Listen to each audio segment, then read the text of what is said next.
जय हिंद। देखिए अभी पाकिस्तान जो है अपने वो दो आइलैंड को वो चाइना को हैंड ओवर करने का प्लानिंग कर रहा है। अब इसके बाद चाइना अगर उसे टेक ओवर कर लेता है तो जेन्युइन है कि उसे वो अपने एक नेवल डॉक में उसे बदल देगा।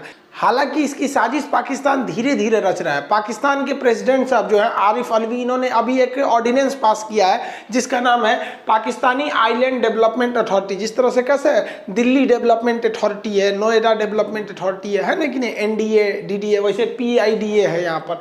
अब ये क्या चीज़ है, इन्होंने कहा है कि ये सिंध प्रांत में, पाकिस्तान का एक बहुत ही मतलब रिच राज्य है पंजाब और सिंध, तो दो वहाँ के सबसे बड़े राज्य हैं सब, मतलब बड़े नहीं मतलब डेवलप हैं सब। सिंध, तो सिंध प्रांत के प्रोविजन के कराची के पास ये दो आइलैंड है। एक का नाम है बंडल आइलैंड, दूसरा का नाम है ना बूडो आइलैंड। ये दो आइलैंड को ये लोग डेवलप करने जा रहे हैं। ये क्या करना है इन लोग का, तो ये सिंध राज्य से, उस राज्य से उसकी शक्तियां ले ली गई हैं। जैसे मान के चलिए कि कोई यूपी एक राज्य है, उससे दिल्ली में बैठी केंद्र सरकार कहती है कि नहीं लखनऊ अब केंद्र सरकार का हो जाएगा, तो भाई यूपी के गवर्नमेंट तो विरोध करेगी। अब यहाँ के लोग इसका विरोध भी करने लगे हैं। वहाँ पर नवाज शरीफ की पार्टी की सरकार है, जबकि केंद्र में देखेंगे तो फिर इमरान खान की सरकार है वहाँ पे, तो दोनों में थोड़ा सा टसल भी हो गया इस बात को लेकर।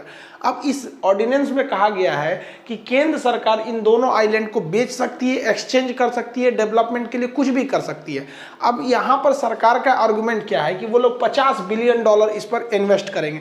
भैया इतनी तो पाकिस्तान को कभी हाई नहीं है, $50 बिलियन ये कभी इन्वेस्ट ही नहीं कर सकते, और कोई बड़ा देश इन पे इन्वेस्ट करने वाला नहीं है। अब आप बताइए इतना बड़ा इन्वेस्ट करेगा कौन, तो जेन्युइन है कि वो चाइना इन्वेस्ट करेगा। इनकी जीडीपी डूब रही है। अब ये पैसे को बचाने के लिए अपने लोन जो ले रखा है इन्होंने चाइना से, बहुत जरूरत से ज़्यादा लोन ले रखा है, तब ये चाइना से कहेंगे भैया हमारी ये दो आइलैंड्स ले लो और तुम क्या करो, मतलब हमारा उस लोन को मतलब एक्सचेंज करो। तो हमें मेन प्रॉब्लम क्या है कि ये इंडिया से इतना करीब है कि यहाँ पे चाइना को देने का मतलब सरदर्द हो जाएगा। एक जो नेहरू ने गलती किया था म्यांमार को देकर, यहाँ हमारा आइलैंड था और अंडमान निकोबार तो यहाँ हमारा हाई है, इसके ऊपर कोको आइलैंड था, तो कोको आइलैंड इन्होंने ना किसको दे दिया था, म्यांमार को दे दिया था, जवाहरलाल नेहरू ने। म्यांमार ने उठा तो यहाँ पे चीन को दे दिया था। तो एक सरदर्द इधर से है ही है, ग्वादर इसने ऑलरेडी ले रखा है चाइना ने, तो यहाँ पर अगर आ जाएगा इन दो आइलैंड पर, तो चाइना अगर आ जाता है तो ये बहुत ज़्यादा सरदर्द हो जाएगा।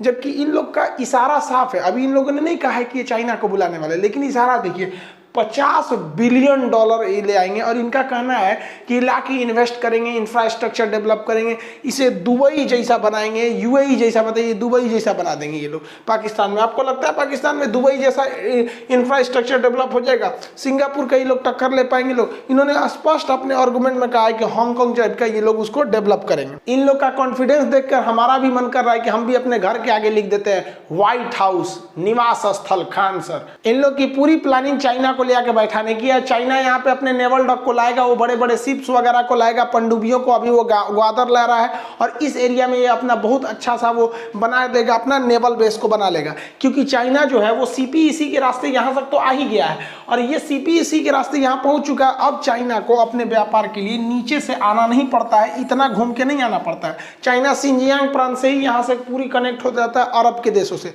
तो वो भारत से डरता था हिंद महासागर में, तो वहाँ से तो बाईपास कर दिया है।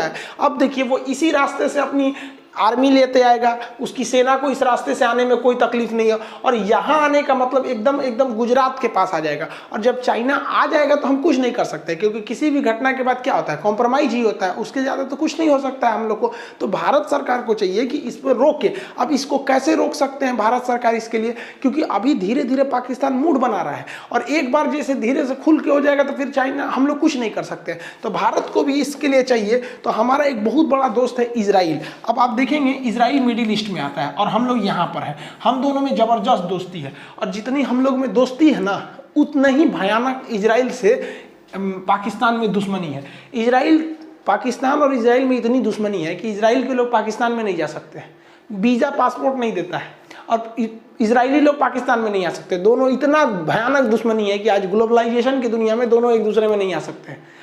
पाकिस्तान तो कहता ही नहीं है कि इजराइल कोई देश है, वो कहता है इजराइल कोई देश है नहीं, हम मानते ही नहीं है देश नहीं है। हाँ दे भैया, तुम्हारे यहाँ जो कंप्यूटर यूज होता है ना, इंडिया दुनिया में जितने कंप्यूटर यूज होते हैं उसमें ज़्यादातर कंप्यूटर में इंटेल का लगा हुआ है प्रोसेसर, वो इजराइल से आता है। भैया तुम्हारे यहाँ का कंप्यूटर भी वहीं के प्रोसेसर पे चल रहा है, भले माइक्रोसॉफ्ट का सॉफ्टवेयर लियो या हार्डवेयर किसी भी कंपनी का, डेल एचपी कुछ भी, तो ये बहुत डेवलप है। तो इजराइल का भारत से बहुत ज़बरदस्त दोस्ती है।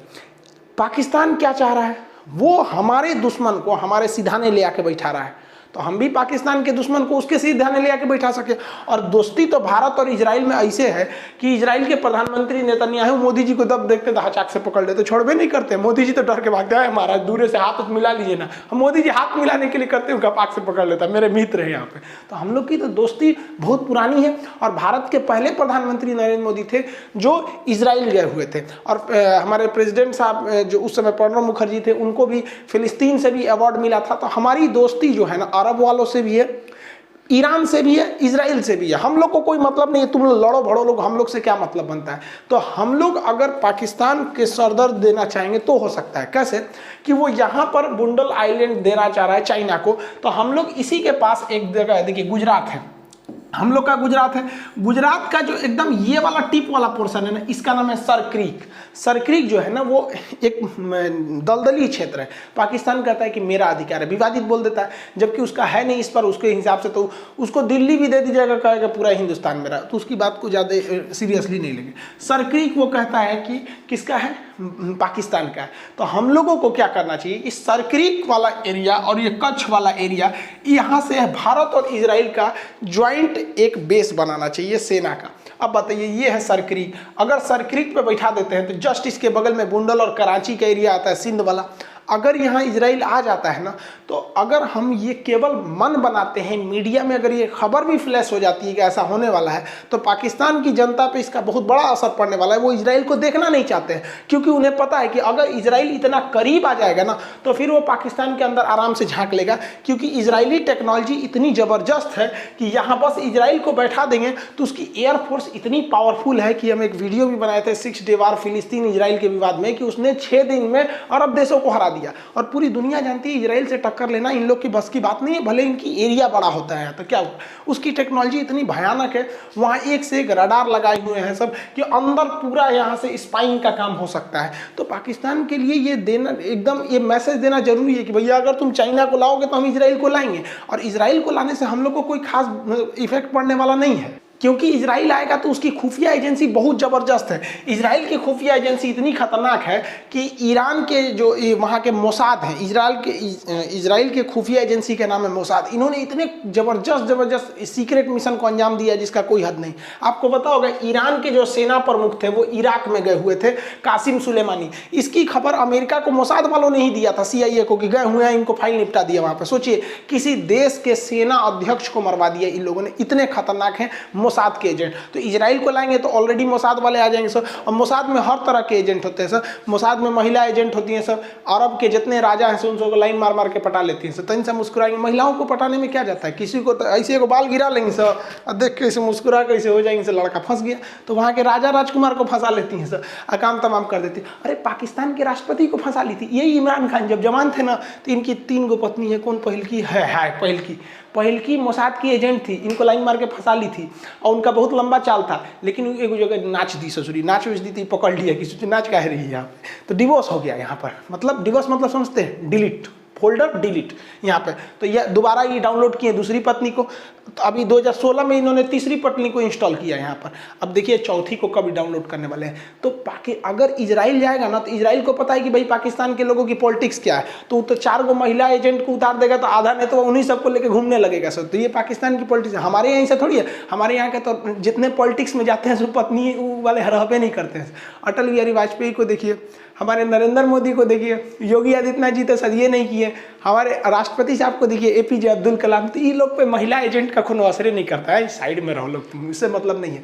तो ये एजेंट अगर आ जाएंगे तो भारत के लिए अच्छा है। हाँ, भारत के लिए एक चीज़ गड़बड़ हो सकता है कि फिर ईरान हमसे खटकने लगेगा। फिर ईरान कहेगा कि आप हमारे दुश्मन को क्यों ला रहे हैं हमारे करीब। ईरान ये कह सकता है कि हम आपको आपका चाबहार बंदरगाह नहीं देंगे, फिर तब भारत के लिए दिक्कत होगा। तो हम इजराइल से एक शर्त रख सकते हैं कि इजराइल कभी भी कच्छ या फिर ये वाले एरिया का प्रयोग कभी भी ईरान के विरुद्ध नहीं करेगा, क्योंकि इजराइल भी इस पर रेडी हो जाएगा। क्योंकि इजराइल इस एरिया से ईरान को कैप्चर कर ही लेता है, लेकिन इजराइल के लिए पाकिस्तान दूर हो जाता है। तो इजराइल भी आराम से एग्रीमेंट कर सकता है कि ठीक है, हम इस एरिया का कभी भी प्रयोग या इसका कोई भी प्रयोग ऐसा नहीं करेंगे जिसपे ईरान आए। तो ईरान भी खुश हो जाएगा कि भैया देखो, भारत हमारा इतना अच्छा ख्याल रखता है कि कि वो दूसरे से हमारी पैरवी करा रहा है।